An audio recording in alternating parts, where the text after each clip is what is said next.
Bose-Einstein condensate. What is Bose-Einstein condensate? Bose-Einstein condensate is fifth state of matter, पदार्थ की पांचवी अवस्था है। ठोस, द्रव, गैस, प्लाज्मा। फोर्थ स्टेट तो नॉन है, फिफ्थ वन है दैट इज बोस-आइंस्टाइन कंडेंसेट। ठीक है, ये है that is man made. Clear है, इतना पता है ये क्या है? Bose Einstein condensate that is man made.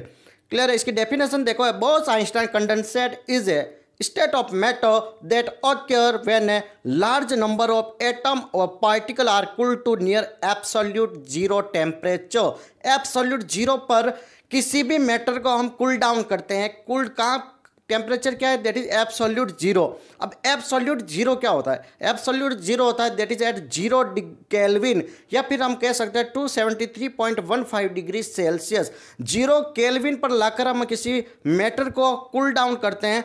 तो देखो डायग्राम में आपको नजर आ रहा है फर्स्ट, सेकंड, थर्ड। फर्स्ट में आपको एकदम स्मूथ नजर आ रहा है, सेकंड में थोड़ा सा एक एंटीना टाइप नजर आ रहा है, और थर्ड में एकदम एंटीना नजर आ रहा है। उसके सामने ही आपको एक कटोरी टाइप दिख रही है, टेम्परेचर भी मेंटेन कर रखा है। तो शुरू में क्या होगा कि नंबर ऑफ मैटर, बहुत सारे मैटर जो होंगे ये क्या होंगे? बहुत सारे मैटर होंगे। जब इनको जीरो केल्विन या फिर एब्सोल्यूट जीरो तक कूल डाउन करेंगे तो ये सारे क्या होंगे? एक बन जाएंगे। जो लार्ज अमाउंट ऑफ जितने भी मैटर होंगे वो combine together to form one atom, one molecule, one atom बन जाएंगे सारे मिलकर। एक ही डायग्राम में नजर आ रहा है आपको। ठीक है, तो उसी जो न्यू स्टेट फॉर्मेशन होता है उसी को हम क्या बोलते हैं? That is Bose Einstein condensate. Clear है? एक चीज ध्यान रखना कि बोस-आइंस्टाइन कंडेंसेट में होता है ना, ये क्या होती है कि जो मोमेंट होता है वो ट्रैप्ड हो जाता है। समझना, मोमेंट ट्रैप्ड हो जाता है।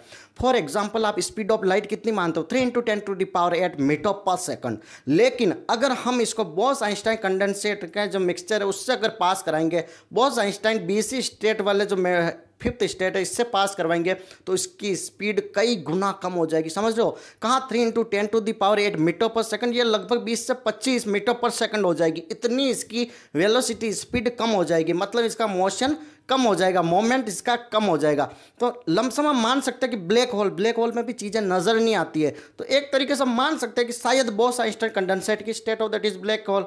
नाउ नीचे वाले में देखो, cluster of atom begin functioning as a single quantum object with both wave and particle property. इसके पास वेव एंड पार्टिकल प्रॉपर्टी होगी, और कह रहा है कि cluster of atom combined together क्या होगा? एक सिंगल एटम बन जाता है। क्लियर है? सिंगल एटम बन जाएगा। That is simple about the Bose Einstein condensate. Thank you so much. Channel को नए हो तो लाइक से सब्सक्राइब जरूर करें।